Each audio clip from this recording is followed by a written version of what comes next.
What's up, Laurelville? That was nothing, people. I said, what's up, Laurelville? Anybody pumped to be here tonight? Good stuff, good stuff, good stuff. Well, welcome. Hey, I want to get to know you guys a little bit before I get started here. So on the count of three, just shout out your names so I can get to know all of you. Okay, you ready? 1, 2, 3. Okay, cool. Yeah, I totally heard all of you, and I know all your names. Steve. Steve, right? Not Steve? Oh, okay. I'm sure there's another Steve out there. That's fine.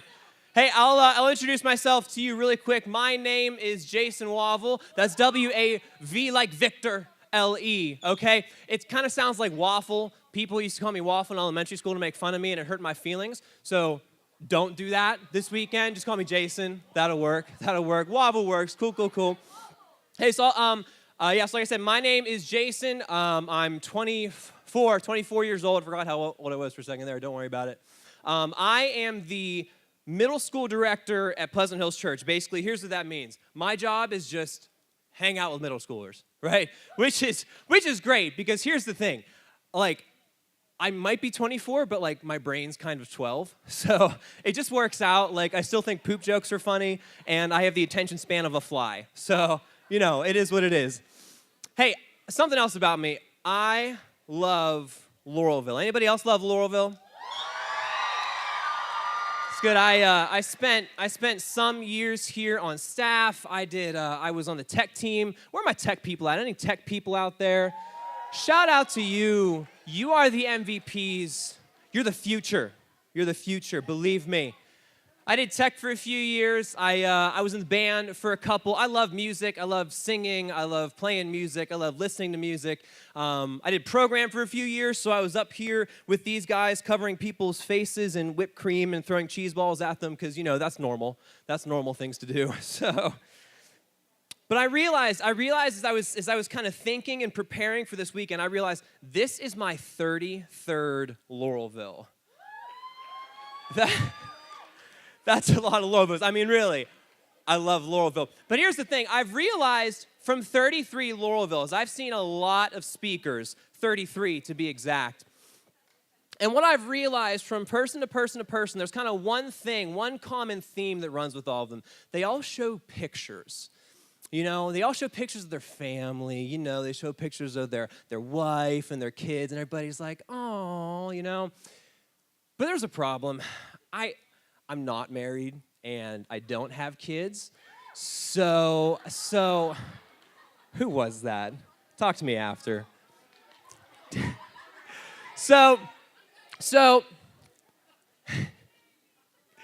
So here's the thing, though. So I tried just, you know, listen, I mean, it's really key, like, lovability factor. You know, you see somebody's family, you automatically love them. And I want you guys to love me. I need you to love me. So I Googled pictures of my family on the internet. So here, I got a couple pictures for you. That's me and my wife, Chandra. It's spelled Shauna, but remember, it's Chandra, okay? And that's our kids, Timmy and Jimmy. Yeah, we love them. They're super cute. Give it up for my kids. Yeah, it's great. We have another picture of us. Yeah, we're big gamers. We love gaming. Any other gamers out there? Yeah, we love Pac-Man and Roblox. So that's kind of what we play. Yeah, so that's my family. Do you love me yet? Okay, thank you. I just need, like I said, I need you to love me. That's super important. So, okay, you can take that off the screen. That's enough of that. So, like I said, this is my 33rd Laurelville, which is crazy. My first time at Laurelville, I was in 7th grade. It was 2005. Okay, where are my 7th graders at? Anybody in here? You're right here. Okay. All right. What about my first timers? Where are my first timers at? Yeah, shout out to you. Shout out to you. Listen, so my first time was in 7th grade at Laurelville. So I was at youth group at my church, and I heard them talking for weeks about Laurelville. I'm like, oh, okay.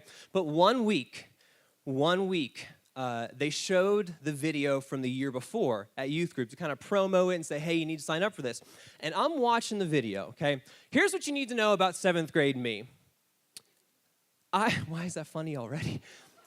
Here's what you need to know about 7th grade me.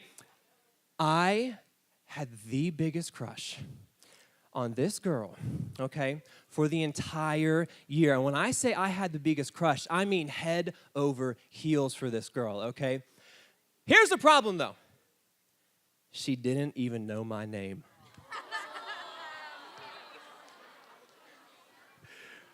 It was tough, but that didn't stop me. I'll be honest, she was way out of my league, but that didn't matter because I was in love with this girl, okay? And I'm watching the video for Laurelville, and who do I see come up on screen from the year beforehand? But the girl that I had a mega crush on. I won't tell you her name because y'all are creepy. You're going to look her up on Instagram, okay? That ain't cool. That ain't right. So I'm watching the video, and I see her, and I was like, that's it. I got to go to Laurelville. You know, they were talking about, oh, it's beautiful up there. You'll have meaningful conversations. You'll have life-changing conversations. Pfft, I'm going to talk to that girl. I thought, this is my chance. If I go to Laurelville this year, this could be it. We will fall in love at Laurelville. We'll get married. It'll be a beautiful love story. So I went home that night. And I said to my mom and dad, Mom and Dad, I need to go to Laurelville. It's very important that I do because of the meaningful conversations and beautiful scenery and life-changing conversations. So I signed up for Laurelville. The next week. And for the weeks leading up to Laurelville, man, I was pumped.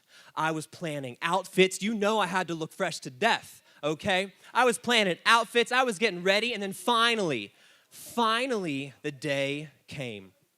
It was Laurelville Friday, all right? Much like a day like today, okay? And I woke up that morning. I couldn't even sleep the night before. It was like Christmas morning, basically. I couldn't even think that whole day during school. I probably failed all my tests. I got home and I packed the rest of my bag, and finally the time came and we got in the car and we went to the church, and I checked in, and then I went into the gym where everybody was waiting. And I go in and I look around and I look around and I look around, and she wasn't there. She did not go to Laurelville that year, and my heart was broken. My feelings were crushed. My weekend was ruined. I was a little overdramatic, okay? Don't judge me. My weekend tanked. I was like, no, this isn't my plans are foiled. And so here's what I did. I got on that bus, and I sat by myself because I didn't have any friends. I sat by myself, and I pop in my Apple headphones and plugged it in to my iPod mini. It was green and had 6 gigabytes of memory. And I start listening to some mid-2000s breakup songs as I stare out the window and pretend I'm in a music video. Don't judge me. You've done it before. You've been there. There's always that one person that will always have your heart. Sorry, I got carried away. Whew, rough day. Here's the thing, though. By the time the bus ride was over, I was over it. My emotions in 7th grade were like the changing sea, right? Up one minute, down another. I was fine by the time I got off the bus. And let me tell you what, I was so glad I went to Laurelville that weekend. And you're going to be too, because here's why. Laurelville 2005 changed my life. I am literally, the reason I'm standing here right now is because of Laurelville 2005. Truly. So I'm just going to get this out of the way early. I'm going to tell you guys why I'm here. I'm going to tell you what I'm talking about this weekend. I don't want to pull any secret tricks on you or something like that. Let me just tell you what I'm talking about this weekend. I'm standing up here right now because I know that there is a God who created me, a God who knows me, a God who loves me. His name is Jesus, and he changed my life. And I want to tell you about that this weekend and invite you into that story. So we're going to be talking about that for the next, for the next 2 days here. But before we get there, I just want to kind of figure out who is here, make sure we're all good. So let me do a little bit of check-in. Whenever I call your church, just make some noise, all right, or do your chant, whatever you do. All right, here we go. First of all, where's everybody at? Where's Union? Where are you at? said make some noise. Where's Union? They're crying. I'm so sorry. Can we try one more time? Where's Union? Woo! There we go. All right. Where's Mars at? Mars, where you at?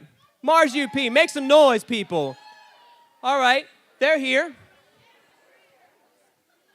Saxonburg, where you at? There's my people. There's my people. Shout out to Saxonburg. All right, help me out, people. STP, St. Philip's, where you at?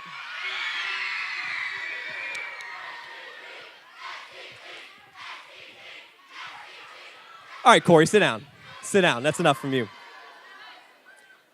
HC, Harmony Zelienople, where you at? First Pres Bakerstown, where you at? Oh, yeah, there we go. Christ Church at Grove Farm, are you here? What about New Community Church?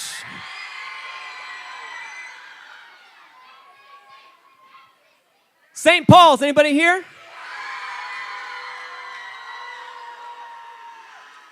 And finally, listen, I'm breaking you down to campuses. You're not doing the whole big thing. Northway Swickley, where you at? Northway Dormont, anybody here? There they are. Northway Wexford, where you at? Sit down. Sit down. Did I get everybody? Is everybody checked in? All right, good. We good to go. We good to go. So obviously, guys, we're from a lot of different places from around the Pittsburgh region. But I'm going to figure out, like, what's the farthest you've been from Pittsburgh? So I'll just name a couple general locations. Raise your hand. Shh. I'll name a couple general locations. Raise your hand if you've been there, okay? So let's try this. Who here has been to New York City? Anybody been in New York? Okay. All right. Good stuff. New York's fun. That's cool. Who here has been the southernmost point in the United States? Florida Keys. Who's been Florida Keys? All right. Fun stuff. What about, listen, y'all know this is true. West Coast is best coast. Anybody been LA, Seattle, Portland, anything like that? West Coast? Okay. Fun. All right. So that's enough from like this part, right? Let's kind of cross the pond a little bit. Who's been to England, United Kingdom, Scotland, anything like that? All right. A few less people, Let's go all the way around the world. Anybody been to like Australia? Anybody out there for real? Okay. All right, down under. There you go. Listen.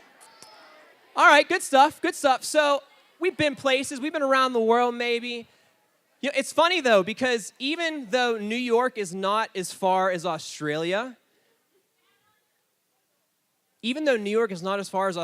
like, I would not walk to New York. Do you know what I mean? Like, I would walk none of these places because the earth is massive. You ever thought about that? You ever thought about how big the earth is? Like, listen, I have trouble walking to my kitchen at night from my bedroom to get more Oreos. You know what I'm saying? Like, I am not going to be walking to New York or something.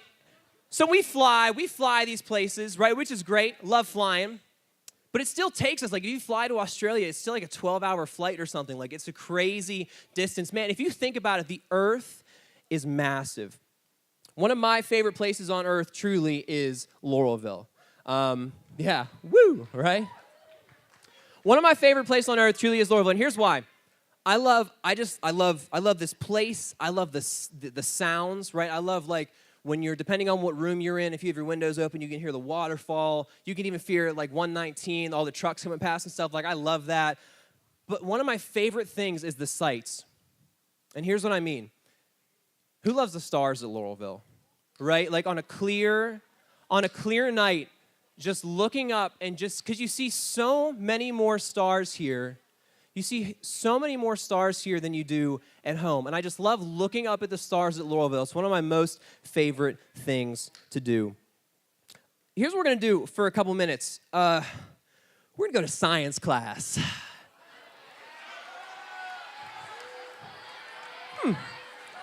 Science is cool, y'all. That's what I'm saying.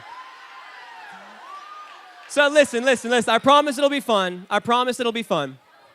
I know you probably had a quiz that you failed today or something, but it's all good. That happened. Now we're here. Let's put our astronaut helmets on and let's go to space. Y'all ready? We going to space, baby. Let's do it. I got a picture for you. I'm going to show you one of my most favoritist galaxies that exists. I got a picture for you. This is called the Whirlpool Galaxy. Here's why it's one of my favorites. Number one, look at it. It's so pretty. What's up? Also, it looks like a whirlpool. What a great name, you know? It's awesome. Here's what's incredible about the Whirlpool Galaxy, though. Here's what's incredible about the Whirlpool Galaxy. The Whirlpool Galaxy is 23 million light years away. If you don't know how long a light year is, let me explain this to you. A light year is the time that it takes light to travel 1 year, which means that 1 light year is 5.8 trillion miles. So let this sink into your brain a little bit. The Whirlpool Galaxy is 23 million light years away. And that's pretty far, okay?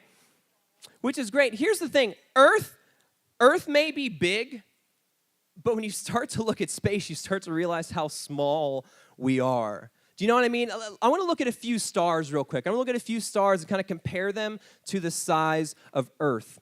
And it kind of help us get a perspective on kind of how big we are. I had a ping pong ball that I was going to use. I forgot it in my car, though. Lauraville staff, can somebody grab me a ping pong ball from the ping pong table up there? Just toss it down to me. That'd be great. So I want to show you guys three stars to help us get a perspective on how big this is. Are you ready?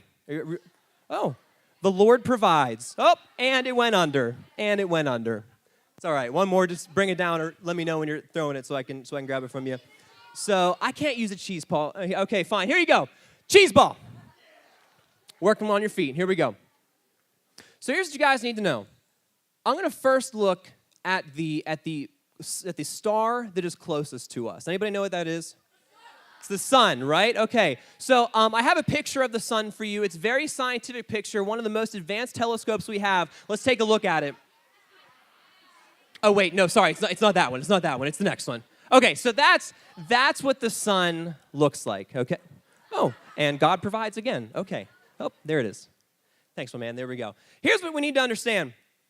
If the earth was the size of a golf ball, the sun would be 15 feet wide. So basically the length of this stage, more or less. Now, again, let's help get us some perspective. This is the earth. Do you see yourself on it?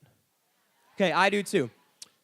If the earth was the size of a golf ball, ping pong ball, whatever this is, the sun would be about 15 feet wide. You can fit 960,000 earths inside the sun.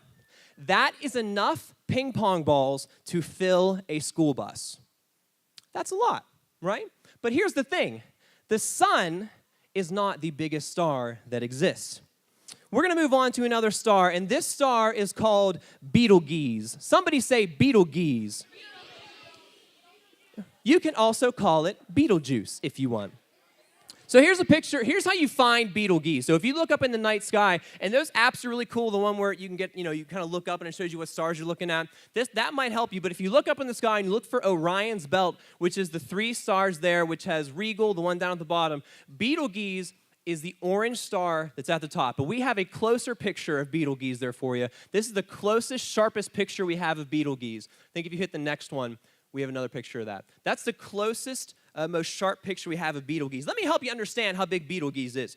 Betelgeuse, if you will. Betelgeuse is 2 times the Earth's orbit around the sun. Betelgeuse is 2 times the Earth's orbit around the sun. Not 2 times as big as the Earth's orbit around the sun. If the Earth were the size of a ping pong ball, Betelgeuse would be the Empire State Building 6 times high. Now, if you are not impressed, you need to get your own ping pong ball or golf ball or cheese ball. You need to fly to New York, go to the Empire State Building, Pop your ping pong ball down the street, back up, look at it, look up, and then imagine 6 more on top of it. That is how big the earth is compared to Betelgeuse. You can fit 262 trillion Earths inside Betelgeuse. That is enough golf balls to fill Heinz Field 3,000 times. The whole stadium. But there is still one star that is bigger. There is still one star that is bigger. This next star is called Canis Majoris. Sounds like big dog, right? The next star is called Canis Majoris, and this is one of the closest pictures we have of it. I think we have a closer picture if you want to look at the next one. This one's very scientific. Yeah, there it is too. There's Canis Majoris. But you can go ahead back to the last one, right? So Canis Majoris, right? Let me help you understand this one. If the earth were the size of a golf ball or ping pong ball, Canis Majoris would be the height of Mount Everest, 6 miles high. And my friends, if you are not impressed, you need to find yourself a ping pong ball or golf ball from your local golf shop. You need to buy a plane ticket to Nepal. You need to hike up to base camp, pop down your ping pong ball or golf ball, back up and look up and realize that that golf ball is the same size as Earth compared to Canis Majoris. You can fit 7 quadrillion Earths inside Canis Majoris. If you don't know how much a quadrillion is, that is 1,000 trillions. Anybody in here starting to feel small? Right? I mean, when you think about it, here's the thing. That quadrillion, if you want to know how much a quadrillion is, 7 quadrillion, that's enough golf balls to cover the entire state of Texas 22 inches deep. That should tell you how big Canis Majoris is, right? And as we look at these stars and as we kind of talk about this, we realize we might live on Earth and it might be a big planet, but truly we live in such a small world. In fact, I think it's pretty easy as we look at these stars. I had a video, we're going to skip it though. I have a feeling that as we look at these stars, it's pretty easy for us to just feel like dust kind of floating through space. Do you know what I mean? Like we're so small compared to some of these stars. But what's awesome is that in the Bible, there's a book called the Psalms, right? And what the Psalms are is basically this book of prayers and songs and thoughts that this guy David had. He just kind of wrote them down and compiled a lot of them. And what the Psalms say is that God creates the stars with nothing but his breath. God creates Canis Majoris and Betelgeuse and the sun with nothing but his breath. He just says go, and it happens, right? He says let there be light, and these things come into existence. And as we think about that, we think, wow, God created Canis Majoris. Wow, I mean, if God creates Canis Majoris, he creates the universe with nothing but his breath. I mean, man, if he creates those things, then he must be bigger than those things. Man, God has to be massive if he's bigger than this growing, massive universe. And if we think about that, the question has to become, how can the creator of Canis Majoris know me? I think that the Bible kind of speaks to that as well, because here's what it says. With the same breath that God creates the stars, he creates you. The Bible tells us that God breathed life into the dust and creates man and creates woman. Here's what Psalm 139 says. It's going to be on screen if you want to read along with me. This is from that same book that guy David writes. He says, Lord, you have seen what is in my heart. You know all about me. You know when I sit down and when I get up. You know what I'm thinking, even though you are far away. You know when I go to work, and you know when I come home. You know exactly how I live. You can keep going. Lord, even before I speak a word, you know all about it. You are all around me. You are behind me and in front of me. You hold me in your power. I'm amazed at how well you know me. It's more than I can understand. How can I get away from your spirit? Where can I go to escape from you? If I go up to the heavens, you are there. If I lie down in the deepest parts of the earth, you are there also. Suppose I were to rise with the sun in the east and then cross over to the west where it sinks into the ocean. Your hand would always be there to guide me. Your right hand would still be holding me close. Suppose I were to say, I'm sure the darkness will hide me. The light around me will become as dark as night. Even that darkness would not be dark to you. The night would shine like day because darkness is like light to you. You created the deepest parts of my being. You put me together inside my mother's body. How you made me is amazing and wonderful. I praise you for that. What you have done is wonderful. I know that very well. None of my bones was hidden from you when you made me inside my mother's body. That place was as dark as the deepest parts of the earth. When you were putting me together there, your eyes saw my body even before it was formed. You planned out how many days I would live. You wrote down the number of them in your book before I had even lived through one of them. Guys, here's what Psalm 139 tells us. God knows you. I mean, he created you. He knows you so well that he knows what you're doing. He knows what you're thinking. He knows what you're going to say before you say it. He knows your wants and your needs. He knows your fears. You see, it says God knit you together in your mother's womb. He had a plan for you before you were even born. And the person you are right now is the person that he has created. The way you are right now is the way that he has created you, down to the smallest atom in your body. I don't know if you know, but you are made up of 7 octillion atoms. That's 27 zeros, people. And each one of those atoms has been placed with a plan and a purpose by the God that knows you and loves you. See, it's true. God is bigger than you could ever imagine, right? He creates things like Canis Majoris and Betelgeuse and the sun and the earth. But guys, he is closer than you know. He is so close that he hears us, that he knit us together. Guys, as I start talking about God, I know there's just different types of people in here. And I know different people have different reactions when I start talking about God, right? So I'm going to talk through 4 of those. First person is this. Maybe somebody, you're in here right now, and man, you are all in. You know God. You love Jesus. You have a relationship with him. You are following him to the best of your ability. You are all in. Number 2, maybe you're someone who's kind of been around. Maybe you've kind of been close, but maybe you're not really all in. Or you just don't really know what that means. You're still figuring that out. Maybe number 3 tonight is the first time that you are hearing this. Maybe it's the first time you've ever thought of it in this way. And number 4, maybe you're just not having it. You know, maybe you just find it really hard to believe that any of this is true. Guys, regardless of where you are tonight, I am not trying to convince you of anything. I'm not trying to get a certain reaction out of you. I'm just trying to tell you what I know to be true. There is a God who is here.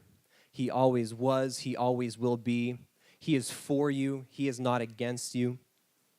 He knows you. He knit you together, and he wants so badly for you to know him.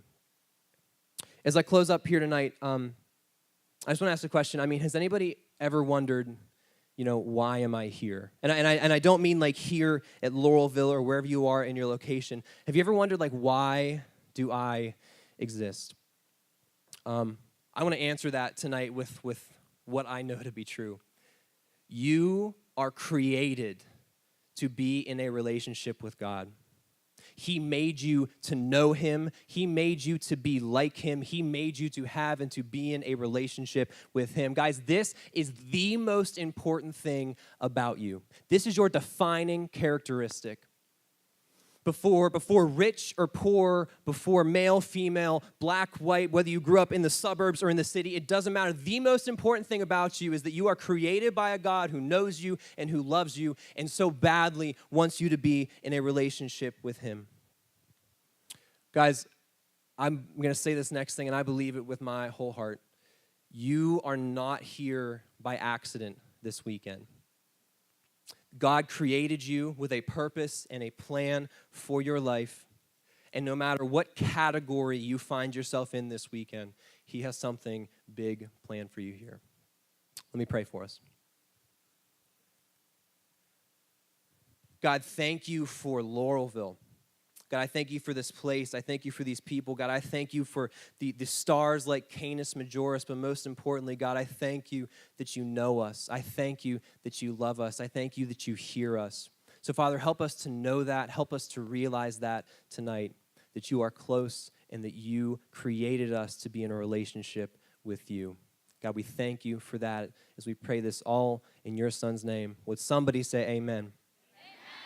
All right, thank you.